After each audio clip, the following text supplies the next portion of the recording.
viewers, Assalamu alaikum. Welcome to Shayaz Ki Dunya. How you all? Alhamdulillah, we all are doing good. இந்த vlogல நீங்கள் பார்க்க போகிறது நம்ம வீட்டில் இஃப்தார் டு சஹர் வரைக்கும் எப்படி போகுது, என்னெல்லாம் நம்ம வீட்டில் பண்ணுறோன்னு என்னுடைய ட்ராவல் பண்ணி இந்த வீடியோவை ஃபுல்லாக பாருங்கள். ஸோ நம்ம வீட்டில் வந்து இஃப்தார் ப்ரிப்பரேஷன் அசருக்கு அப்படியே ஸ்டார்ட் பண்ணிடுவோம். ஃபார் சம்திங் 3:30 to 4 o'clock கிட்ட. பிகாஸ் ஏதாவது புட்டிங் ஐட்டம்ஸ் சேரும், கஸ்டர்ட் இந்த மாதிரி ஐட்டம்லாம் செஞ்சு நம்ம மின்னியே வந்து ப்ரிப்பேர் பண்ணி வச்சானுங்களே. ஸோ அதெல்லாம் வந்து கொஞ்சம் பண்ணுற மாதிரி இருந்தால் மின்னியே ப்ரிப்பேர் பண்ணி வச்சிருவேன். அதுக்கப்புறம் 1 by 1 ஒன்று ஒன்றா ஸ்டார்ட் பண்ணிடுவோம். ஏன்னா நம்மளுக்கு எப்படி தான் அந்த நேரத்தில் டைம் ஓடும்னே நம்ம யாருக்குமே கெஸ் பண்ணவே முடியாது, அந்த மாதிரி டைம் ஓடும்.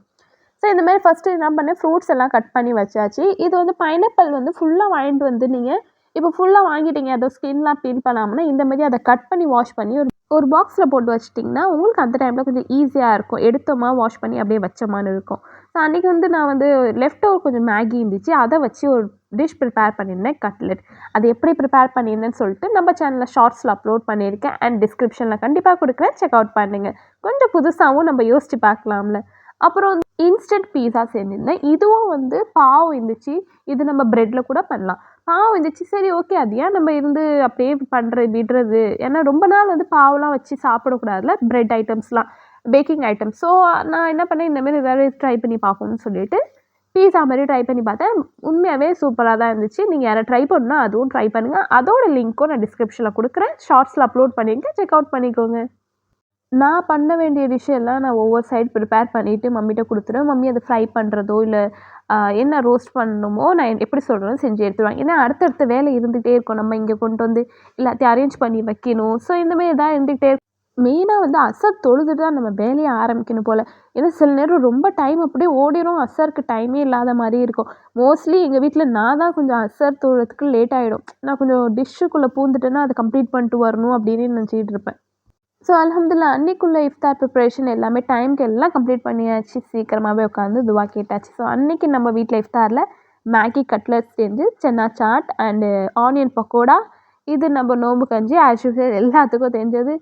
ஃப்ரூட்ஸ், ரூஅப்ஸா மில்க் சர்பத், இது வந்து என் மம்மிக்கு கண்டிப்பாக வேணும் நோம்பு திறக்கிறப்ப. அது இருந்தால் தான் அவங்களுக்கு நோம்பு திறந்த ஃபீலே ஆகும்.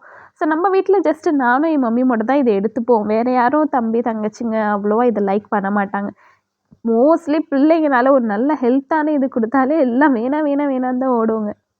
அல்ஹம்துலில்லாஹ்னு எல்லாருமே சேர்ந்து உட்காந்து நோம்பு திறந்துட்டு அடுத்தது மஹரிப் தொழணும். மஹரிப் தொழுவ லேட் ஆகிடக்கூடாதுன்னு சொல்லிட்டு ஃப்ரூட்ஸ் அண்ட் ஜூஸ் இது மட்டும், அப்புறம் ஏதாவது சைட் டிஷ்ஷில் ஏதாவது ஒன்று மட்டும் சாப்பிட்டுட்டு ஃபஸ்ட்டு மஹரிப் தொழுதுறது. அதுக்கப்புறம் தான் மீதி எதாவது இருந்தால் சாப்பிட்றது. இல்லாட்டி தராவி தொழுதுட்டு வந்தால் சாப்பிடுவோம் மோஸ்ட்லி. ஏன்னா அடுத்தது நோம்பு திறந்தாரு எல்லாத்துக்கும் தெரியும் எப்படி இருக்கும்னு. எந்த பக்கடா தல்வானி இருக்குது, எந்த பக்கடா பெட் இருக்குதுன்னு தேடும். நோம்பு திறந்துட்டு படுத்துற மட்டும் கூடாது, ஏன்னா ரொம்ப அப்படியே லேசியாகிடும், எந்திரிக்கவே வேணாம். அப்புறம் தராவிக்கு கண்டிப்பாக லேட் ஆகும். ஸோ அது கையோடையே அப்படியே எல்லாம் க்ளீனிங், கிச்சன் அப்படியே இருக்கும் நம்மளுக்கு அப்படியே மெஸ்ஸாக, அதெல்லாம் க்ளீன் பண்ணிவிட்டு ஃப்ரெஷ்அப் ஆகிட்டு ட்ரெஸ்ஸஸ்லாம் சேஞ்ச் பண்ணிவிட்டு கிளம்புறது தராவி தொழுகிறதுக்கு. அதுக்கு முன்னே என் தம்பி எனக்கு சாய் மட்டும் வச்சு கொடுத்துருங்கன்னு சொல்லிட்டு கம்பல்சரி அவனுக்கு அந்த டைமில் சாய் வச்சு கொடுத்தே ஆகணும். ஸோ மம்மி கொஞ்சம் தம்பி கொஞ்சம் குடிப்பான். நம்ம வீட்டில் மம்மியும் தம்பியும் மட்டும் தான் சாய் குடிப்பாங்க. அதனால் கொஞ்சமாக வச்சு டக்குன்னு கொடுத்துட்டு அடுத்து என் டாக்டர் ரெடி பண்ணிடுவேன் தராவி தொழுகைக்கு. இந்த டிஷ் வந்து ப்ரௌனி, இதோட ரெசிபியும் நம்ம சேனலில் அப்லோட் பண்ணியிருக்கேன் ஃபுல் வீடியோவில். அதோட லிங்க்கை தரேன், கண்டிப்பாக பாருங்கள். ஏன்னா இது அவ்வளோ சூப்பராக வந்துச்சு, உங்களுக்கு ஃப்ளாப் ஆகவே ஆகாது. இதை பார்த்து கண்டிப்பாக அதே மெஷர்மெண்ட்டில் பண்ணிங்கன்னா உங்களுக்கு சூப்பராக வரும். இந்த டிஷ் வந்து என்னோட தங்கச்சி தான் ப்ரிப்பேர் பண்ணியிருந்தா. அவளுக்கு இந்தமாரி கேக்கு பேக்கிங்லலாம் ரொம்பவே இன்ட்ரெஸ்ட் இருக்கும். ஸோ இந்தமாரி ஐட்டம்ஸ்லாம் அவள் ரொம்ப சூப்பராக பண்ணியிருப்பேன். ஏன்டா இவ்வளோ சூப்பராக இருக்குன்னு சொல்லிக்கிட்டே இருக்க நினைக்காதீங்க, நீங்கள் வீடியோ பார்த்தீங்கன்னா உங்களுக்கே தெரியும்.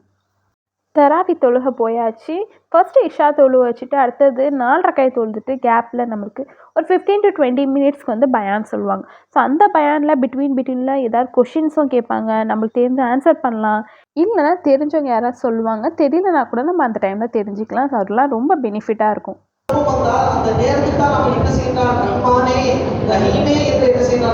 தராவி தொழுதுட்டு வந்து இஃப்தாரில் செஞ்ச ஏதாவது டிஷ்ஷஸ்லாம் இருந்தால் ஃபஸ்ட்டாக சாப்பிடுவோம். இல்லை அதுக்குன்னு தனியாக டின்னர் எதுவும் ப்ரிப்பேர் பண்ண மாட்டோம். ஏன்னா அந்த டைமில் நம்மளுக்கு அல்ஹம்துலில்லாஹ் ஃபுல்ஃபில்லாக தான் இருக்கும் எப்போதுமே. நான் அப்போ தான் சாப்பிட்டுட்டு போய் தொழுதுருப்போம். ஸோ கொஞ்சம் க்ளீனிங் ஒர்க்லாம் முடிச்சுட்டு என்னோட சிஸ்டர் க்ளீன் பண்ணிடுவா, நான் கூட்டிடுவேன். அந்த மாதிரி ஒவ்வொருத்தவங்க ஒரு வேலையை பார்த்து முடிச்சிடுவோம் நைட்டே. ஏன்னா மார்னிங் கொஞ்சம் ஃப்ரீயாக இருக்கும். வேலையை முடிச்சுட்டு வந்து ஒவ்வொரு நாளைக்கு ஒவ்வொரு ஹிஜாப் ஸ்டைல் வந்து நம்ம சேனலில் அப்லோட் பண்ணிகிட்ருக்கேன். ஸோ அந்த ஒர்க்கை தான் நான் பார்த்துட்ருப்பேன். நான் இந்த மாரி தான் பண்ணுவேன். எங்கள் வீட்டில் வந்து ஹாலில் விண்டோ இருக்கும். அந்த விண்டோ கீழே இந்த மாரி ஸ்டடி டேபிள் வச்சு அந்த ஸ்டடி டேபிளில் தான் அந்த ஹெட்டை வந்து ஹோல்ட் பண்ணியிருப்பேன். ஸோ இந்த பொசிஷனில் வச்சு தான் உங்களுக்கு எப்போதுமே நான் அப்லோட் பண்ணி போடுவேன் ஸ்டாண்ட். ஏன்னா ஆல்ரெடி இன்னொரு டேபிள் இருக்குது. அதனால எனக்கு கம்ஃபர்ட்டாக இல்லைன்னு சொல்லிட்டு நான் இந்த மாரி வச்சுக்கிட்டேன். ஸ்டடி டேபிளும் அப்படியே தான் இருக்குது. ஸோ இதுக்காவது யூஸ் ஆகட்டுமேன்னு சொல்லிட்டு எடுத்து இது எனக்கு பர்ஃபெக்டாகவும் இருக்கும். ஸோ நம்ம சேனலில் டெய்லி நான் ஒவ்வொரு ஸ்டைல் ஹிஜாப் வந்து அப்லோட் பண்ணுறேன். இது வரைக்கும் யாரும் பார்க்கலன்னா கண்டிப்பாக பாருங்கள். உங்களுக்கு பிடிச்சா லைக் பண்ணுங்கள் அண்ட் எல்லாத்துக்கும் ஷேர் பண்ணி விடுங்க. மோஸ்ட்லி நான் தராவி தொழுதுட்டு வந்து தூங்கவே மாட்டேன். இந்த மாதிரி என்னோடய ஒர்க் எல்லாம் நைட்டே முடிச்சுட்டு அந்த காலையில் நமக்கு கொஞ்சம் ஃப்ரீயாக இருக்கும். தொழுதுட்டு குரான் ஓத அந்த மாதிரி ஃப்ரீயாக இருக்கும். அப்புறம் நான் என்ன பண்ணுவேன், அந்த ஹிஜாப் ஸ்டைல் முடிச்சுட்டு அந்த டேபிள் எல்லாம் ஒதுக்கி வச்சுட்டு இப்போ நீங்கள் வீடியோஸ் பார்த்துட்ருக்கீங்களே, ஸோ அந்த வீடியோஸை நான் அப்லோட் பண்ணால் தானே பார்க்க முடியும். ஸோ அந்த டைமில் தான் நான் வந்து என்னோடய வீடியோ எடிட்டிங்காக இருக்கட்டும், அப்லோட் பண்ணுறதா இருக்கும், அப்லோட் பண்ணி முடிச்சிடுவேன். ஏன்னா அந்த டைமில் என் டாட்டர் தூங்கிட்டு இருப்பான். எனக்கு எந்த டிஸ்டர்பன்ஸும் இருக்காது. சைலண்ட்டாகவும் இருக்கும் அந்த டைமில். ஸோ அந்த ஒர்க் அப்போ முடிச்சிடுவேன். அதுக்கப்புறம் வந்து மம்மி எந்திரிச்சிருவாங்க. சீக்கிரமாகவே எந்திரிச்சு அவங்க தொழுதுட்டு அடுத்து நம்ம சஹருக்கு ப்ரிப்பேர் பண்ணோம்ல 2 மணி போலவே எந்திரிச்சிருவாங்க. ஸோ அவங்களுக்கு எதாவது கட் பண்ணி கொடுக்கணும் அப்படின்னா நான் கட் பண்ணி கொடுத்துட்டு அடுத்து நான் வந்து தஹஜ்ஜுத் தொழுவ போயிடுவேன். எல்லாரும் எந்திரிச்சு வந்துரும்னு சொல்லிட்டு என் டாட்டர் வந்து கொஞ்சம் நேரம் தூங்குவா. அப்புறம் கொஞ்சம் நேரத்துக்கு அப்புறம் பார்த்தா அவங்களே சவுண்டு விட்டுருவாங்க. நானும் எந்திரிச்சிட்டேன், நானும் சஹர் பண்ணுறேன்னு சொல்கிற மாதிரியே. அவங்களுக்கு டிஸ்டர்பன்ஸே இருக்கக்கூடாது. தூங்கினா ரொம்ப சைலண்ட்டாக இருக்கணும், லைட் இருக்கக்கூடாது, பக்கத்தில் நம்ம இருந்துக்கிட்டே இருக்கணும்னு நினைப்பாங்க. ஸோ அவங்களே எங்கள் கூட எந்திரிச்சிக்கிட்டு அந்த டைமில் சஹர் சாப்பிட்டுட்டு ஃபஜர் தொழுதுட்டு நம்ம படுக்கிறப்ப தான் நம்ம கூடவே படுத்து தூங்குவாங்க. என்னாட்டி முடிஞ்ச அளவுக்கு சஹரில் பண்ணுற டிஷ்ஷாக இருக்கட்டும், இஃப்தாரில் பண்ணுற டிஷ்ஷாக இருக்கட்டும், இதெல்லாம் ப்ரிப்பேர் பண்ணுறோமோ முடிஞ்ச அளவுக்கு வீடியோ எடுத்து அப்லோட் பண்ணிகிட்ருக்கேன். உங்களுக்கு யாருக்காவது இந்த டிஷ்ஷை செய்யணும், இந்த டிஷ்ஷை செஞ்சு அப்லோட் பண்ணுங்கள் அப்படின்னு சொல்லணும்னு விருப்பம் இருந்தால் கண்டிப்பாக காமெண்ட்டில் சொல்லுங்கள். நான் கண்டிப்பாக அதை ட்ரை பண்ணுறேன். நம்ம வீட்டில் சஹரில் மோஸ்ட்லி சப்பாத்தி தான் நாங்கள் செய்வோம். சப்பாத்திக்கு சைட் டிஷ்ஷாக கிரேவி செஞ்சுக்கலாம், சப்ஜி செஞ்சுக்கலாம். ஸோ நம்மளுக்கு பிடிச்ச மாதிரி எக் செஞ்சுக்கலாம். நம்மளுக்கு எப்படி பிடிக்குமோ அதுக்கு ஏற்ற மாதிரி பண்ணிக்கலாம். ரைஸ் வந்து என் தம்பி மட்டும் தான் லைக் பண்ணுவான். ஏன்னா அப்படியே சாப்பிட்டு நாங்கள் பழகிட்டோமா, அதனால சப்பாத்தி தான் அதை கேட்கும். அது நார்மல் டேஸாக இருக்கட்டும், சஹர் டைமாக இருக்கட்டும், அது சாப்பிட்டா தான் ஒரு ஃபுல்ஃபில் மாதிரியே இருக்கும். ஆனால் நிறைய பேர் வந்து ரைஸ் தான் விரும்புவாங்க. ஈவன் மை ஹஸ்பண்ட் கூட அதான் விரும்புவாங்க.